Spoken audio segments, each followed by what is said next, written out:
ভালোবাসার মানুষকে পাওয়ার জন্যে কি করণীয় আমল আছে?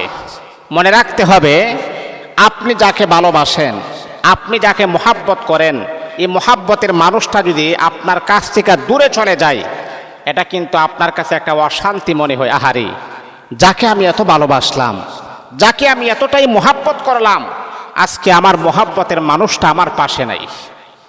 আপনি যখন ওর সাথে রানিং কথা বলবেন, তখন কিন্তু তার গুরুত্বটা আপনার বুঝে আসবে না।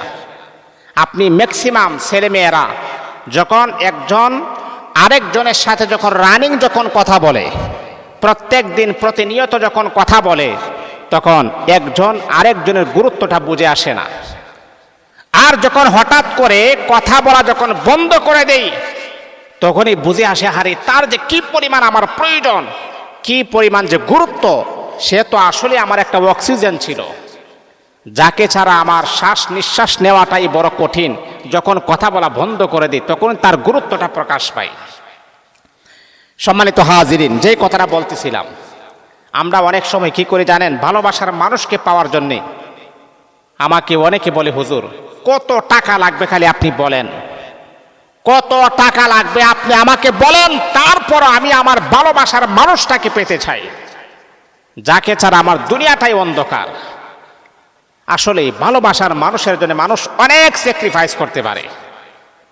এই ভালোবাসার মানুষটাকে হারানোর ভয়ে মানুষ অনেক কিছু করে। আমার এক ভাইয়ের কাহিনী শুনে তো আমার নিজের কাছে অবাক লেগে ফেলল, যে ভাই তার ভালোবাসার মানুষটাকে পাওয়ার জন্যে সে ইচ্ছে করলে ইউরোপে সেটেল হতে পারতো, কিন্তু না, সে এটা করে নাই। তার ভালোবাসার মানুষটাকে বিবাহ করার জন্য ইউরোপ থেকে সে দেশে চলে আসছে। তো হুজুর, আমি যদি বেঁচে থাকি তাহলে আমি ইউরোপে যাইতে পারবো, কিন্তু ভালোবাসার মানুষটাকে যদি আমি হারিয়ে ফেলি, তাহলে আমার ইউরোপ আর যাওয়া আর না যাওয়া টাকার কোনো সমান, এটার কোনো গুরুত্ব নাই। আমার গুরুত্ব হলো আমার ভালোবাসার মানুষ। আসলে এটাই হলো প্রকৃত ভালোবাসা।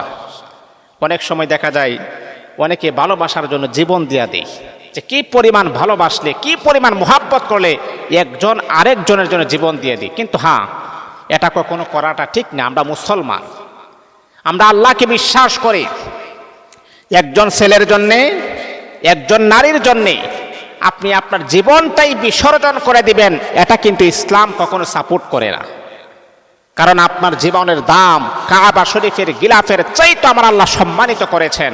তাহলে কেন আপনি একজন পুরুষের জন্য, হে মা, আপনি কেন একজন পুরুষের জন্য আপনার জীবনটা বিলীন করে দিবেন? এটা ইসলাম কখনো সমর্থন করে না। এই কাজটা কখনো করা যাবে না।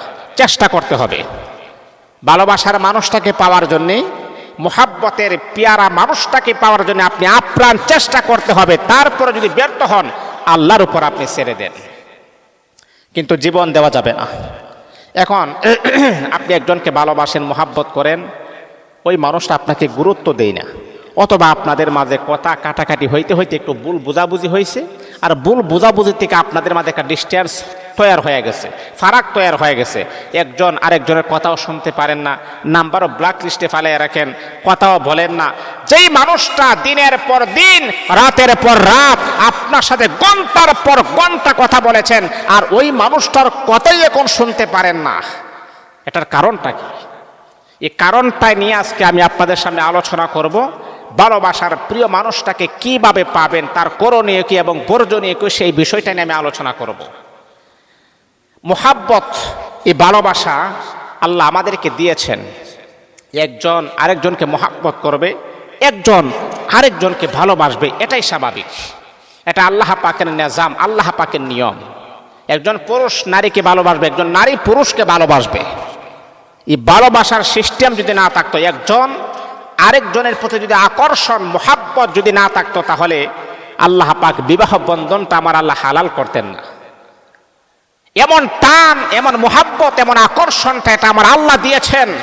আর এই আকর্ষণটা কিয়ামত পর্যন্ত থাকবে, যতদিন পৃথিবী থাকবে একজন আরেকজনের প্রতি টান থাকবে। ভালোবাসাটা গুনাহের কাজ না, কিন্তু হালাল উপায়ে আমরা ভালোবাসবো, জীবন সাথী হিসাবে আমরা ভালোবাসবো। আমি তাকে ভালোবাসলাম, ভালো লাগলো, তারপর তাকে আমি ইউজ করে আবার ছেড়ে দিলাম, এটা কিন্তু ইসলাম কখনো সমর্থন করে না। আপনি যাকে পছন্দ করেন, আপনি যাকে ভালোবাসেন, আমার রাসূল বলে দিয়েছেন, তাকেই তুমি তোমার জীবন সাথী হিসাবে গ্রহণ করে নাও। আল্লাহ পাক রব্বুল আলামিন কোরআনুল কারীমের ভিতরে আমার আল্লাহ বড় সুন্দর চমৎকার আকারে আমার আল্লাহ বলেন, রব্বানা হাব লানা মিন আজওয়াজিনা ওয়া যুররিয়াতিনা কুররাতা আ'য়ুনি ওয়াজআলনা লিল মুত্তাকিনা ইমামা। আল্লাহ বলে, বান্দা এমন মানুষটাকে তুমি তোমার জীবন সাথী বানাও যাকে দেখলে তোমার চোখের শীতলতা চলে আসে, যাকে দেখলে তোমার প্রাণটা জুড়ায়া যায়, যাকে দেখলে তোমার ভিতরে ফিলিংসে কাজ করে, যাকে দেখলে তোমার চোখেটা একবারে ঠান্ডা হয়ে যায়, এমন মানুষকে বিবাহ করো, এমন মানুষকে বিবাহ করো। আর বিবাহ করার ক্ষেত্রে আমার হাবিব বিশ্বনবী মুহাম্মদুর রাসূলুল্লাহ সাল্লাল্লাহু আলাইহি ওয়াসাল্লাম বলে দিয়েছেন, তোমরা তদন্ত করে বিবাহ করো। সুন্দর দেখে লাফ নিয়া, সুন্দর দেখে পাগল হইয়া তোমরা বিবাহ করবা না। ওই মানুষটাকে বিবাহ করার ক্ষেত্রে অবশ্যই তুমি তদন্ত করতে হবে। তদন্ত করার পরে তারপরে তোমরা বিবাহ বন্ধনে আবদ্ধ হয়ে যাও। আপনি তাকে সুন্দর, এতে সমস্যা নাই তো, সুন্দর দেখে বিবাহ করে এতে কোনো গুনাহ নাই তো, কিন্তু আপনি তদন্ত করে আসলে মেয়েটাকে বিবাহ করলে আমার জীবনটা সুন্দর হবে কিনা।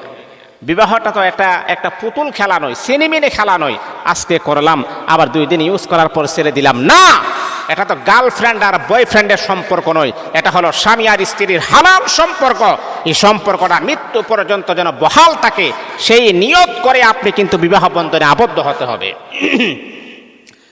তাহলে যে মানুষটাকে আপনি ভালোবাসেন, মহাব্বত করেন, হঠাৎ করে কথা বলা বন্ধ হয়ে গেছে, এখন আপনি চাচ্ছেন ওই মানুষটাকে আপনি পাওয়ার জন্যে, ওই মানুষটাকে আপনি বিবাহ করার জন্যে, তাহলে আপনি কি করবেন? আমি আপনাকে বলবো, কুরআনের এই আয়াতগুলো আপনি পরে তার ছবিতে আপনি ফু দিবেন। কিছু আয়াত আছে, এই আয়াতগুলা পরে পরে আপনি তার ছবিতে আপনি ফু দিবেন, নিয়মগুলো আপনি মানবেন। শর্ত হলো 5 ওয়াক্ত নামাজ আমাকে আপনাকে পড়তে হবে। আল্লাহ পাক রব্বুল আলামিন ওই বান্দাকে, ওই বান্দিকে পছন্দ করেন যে বান্দা, যে বান্দি 5 ওয়াক্ত নামাজের তাবেদারি করে।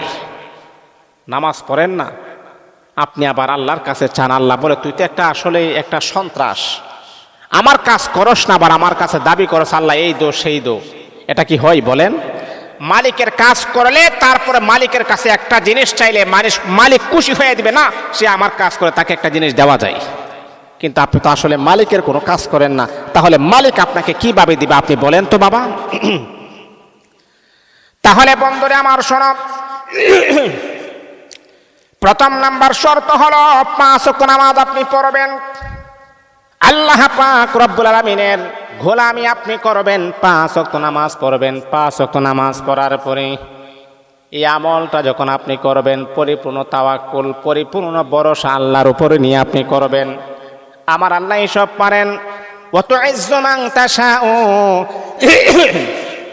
ওয়াতুযিল্লু মান তাশাউ বিয়াদিকাল খায়র ইন্নাকা আলা কুল্লি শাইইন কাদির। ইজ্জতের মালিক আমার আল্লাহ, বেইজ্জতের মালিক আমার আল্লাহ, সম্পদ দেওয়ার মালিক আমার আল্লাহ, আবার গরিব বানানোর মালিক আমার আল্লাহ, প্রিয় মানুষকে আবার আমার সাথে জোড়া লাগাইয়া দেওয়ার মালিক আমার আল্লাহ, পৃথক করার মালিক আমার আল্লাহ। বন্ধুরে আমার, পরিপূর্ণ তাওয়াক্কুল, পরিপূর্ণ ভরসা নিয়ে আমলটা করবেন, তাহলে অতি দ্রুত তার রেজাল্টটা আপনি পেয়ে যাবেন। আল্লাহর উপরে পরিপূর্ণ আস্থা, পরিপূর্ণ ভরসা নিয়ে আপনি আমলগুলা করবেন ইনশাআল্লাহ। আল্লাহর উপরে তাওয়াক্কুল করতে হবে, তাওয়াক্কালতু আলাল্লাহ, আল্লাহর উপরে পরিপূর্ণ ভরসা নিয়ে আপনি আমলটা করতে হবে।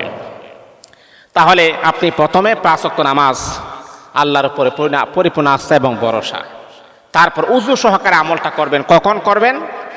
2টা সময় আমি বলে দিই। একটা হলো ফজরের নামাজের পরে, আরেকটা হলো আপনি এশারের নামাজের পরে করতে পারেন। আরেকটা সময় আছে গুরুত্বপূর্ণ সময়, সেটা হলো তাহাজ্জুদের সময়, রাতের 1টার পরে তাহাজ্জুদের সময়, ওই সময় আপনি আমলটা করতে পারেন। যদি তার একটা ছবি থাকে হবে, ছবি থাকলেই হবে, আর কিচ্ছু লাগবে না, একটা ছবি হাতে নিয়ে। যদি আপনারা না পারেন তাহলে আমাদের শরণাপন্ন হবেন ইনশাআল্লাহ। এই আমলটা করতে একটু সময় লাগে, অথবা একটু কষ্ট হয়, পরিশ্রম হয়। আপনারা আমলটা যখন আমি করব, বা মনে করেন আপনার জন্য আমি রাত্র সজাগ হব, আপনার জন্য আমি একটা সময় দিতে হবে, এটার একটা বেনিফিট আছে, সেটা আপনারা দিবেন। অথবা যদি আপনারা নিজে করেন, নিজের জন্য আমি বলে দিচ্ছি, নিজেরা করেন, কোনো সমস্যা নাই। আমার কথা হলো, আপনি আপনার আপন মানুষটাকে পেয়ে যান, আপনি আপনার ভালোবাসার মানুষটাকে নিয়ে আপনি হ্যাপি থাকেন, খুশি থাকেন। এই জন্য আমলটা আপনি করবেন। কখন করবেন? আপনি আমলটা করার সময় আপনি 3 বার দুরূদ ইব্রাহিম পড়বেন, দুরূদ শরীফ পড়বেন, যেটা আমরা নামাজে পড়ি, নামাজের ভিতরে যে দুরূদ শরীফ পড়ি না, সেই দুরূদ শরীফটা আপনি পড়বেন। তারপরে 3 বার ইস্তেগফার আপনি পড়বেন। পড়ার পরে 100 বার আপনি পড়বেন, ওয়া আলকাইতু আলাইকা মাহাব্বাতাম মিন্নি ওয়ালিতুসনা আলা আইনি,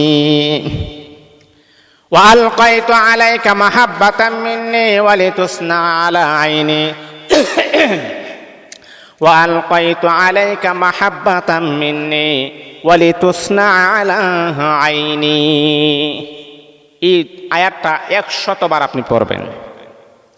তারপর আপনি পড়বেন, রব্বানা হাব লানা মিন আজওয়াজিনা ওয়া যুররিয়াতিনা কুররাতা আ'য়ুনি ওয়াজআলনা লিল মুত্তাকিনা ইমামা।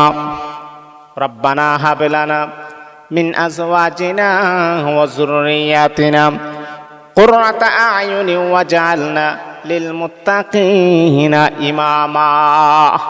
এই আয়াতটা আপনি 40 বার আপনি পড়বেন।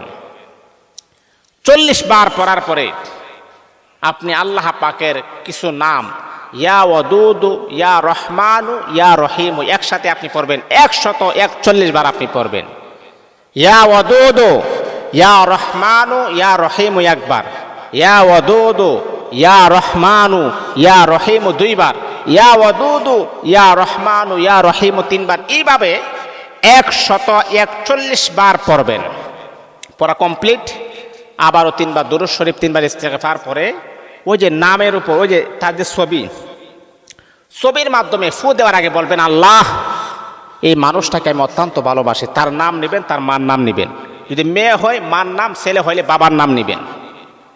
ছেলে হলে যেমন ধরেন আপনার সম্পর্কটা হলো আব্দুল করিমের সাথে, তার বাপের নাম হলো আব্দুর রহমান, তখন আপনি ছবিটা হাতে নিয়ে বলবেন, হায় আল্লাহ, আব্দুর রহমানের ছেলে আব্দুল করিম, সে আমাকে ভালোবাসতো, মোহাব্বত করতো। আল্লাহ, কিছুদিনের ভিতরে আমাদের মাঝে একটা গন্ডগোল হয়েছে, বেজাল হয়েছে, সে আমাকে এখন ভুলে গেছে। আল্লাহ, আব্দুর রহমানের ছেলে আব্দুল করিমের অন্তরে আমার প্রতি মোহাব্বত, ভালোবাসা তার অন্তরের ভিতরে ফিট করে দাও। এইভাবে ফু দিবেন। আর যদি মেয়ে হয় তাহলে বলবেন, মার নাম যদি থাকে রহিমা আর মেয়ের নাম হলো সকিনা, তাহলে বলবেন, আল্লাহ, রহিমা বেগমের মেয়ে সকিনা, এই ছবিতে যাকে দেখা যাচ্ছে সে আমাকে অত্যন্ত মোহাব্বত করতো, ভালোবাসতো, এখন সে আমাকে ভুলে গেছে। আল্লাহ, তার অন্তরের ভিতরে আমার প্রতি মায়া, মোহাব্বত, ভালোবাসা তার অন্তরের ভিতরে তুমি ফিট করে দাও, তার অন্তরের ভিতরে আমার প্রতি ভালোবাসা জাগ্রত করে দাও। এইভাবে আপনি 3টা ফু দিবেন। ফু দেওয়ার পরে এই নিয়মে আপনি কয়েকদিন আমলটা করেন, ইনশাআল্লাহ আপনার ভালোবাসার প্রিয় মানুষটাকে আপনি অতি দ্রুত পেয়ে যাবেন। অতি দ্রুত আপনি পেয়ে যাবেন। যে আপনাকে অবহেলা করত, যে আপনার সাথে সম্পর্ক রাখতে চাইতেছে না, তার অন্তরের ভিতরে আপনার প্রতি মায়া, মোহাব্বত, ভালোবাসা জাগ্রত হবে। ইনশাআল্লাহ এই আমলটা করে আপনি তাৎক্ষণিকভাবে আপনি রেজাল্ট পাবেন। এটা হলো কোরআনী আমল। মনে রাখতে হবে, দুনিয়ার সবাই প্রতারণা করতে পারে, ধোঁকা দিতে পারে, চিট করতে পারে, কিন্তু আল্লাহ পাক রব্বুল আলামিনের কোরআন কখনো চিট করতে পারে না, প্রতারণা করে না, ধোঁকা দেয় না। আল্লাহ কোরআনের ভিতরে 1400 বছর আগে নবী মুহাম্মদকে জানায়া দিয়েছেন, হে নবী মুহাম্মদ, আমি কোরআনে জানায়া দিয়েছি, লা তাবদীলা লিকালিমাতিল্লাহ। এই কোরআনের ভিতরে কোনো পরিবর্তন নাই। কোরআনে যা আছে আমার বান্দাকে পরিষ্কারভাবে আমি আল্লাহ তাই দান করে দিব। এই জন্য বাবা, কোরআনটা হচ্ছে মানবতার মুক্তির সনদ। ইনশাআল্লাহ কোরআন পড়বেন, ইনশাআল্লাহ রেজাল্ট পেয়ে যাবে।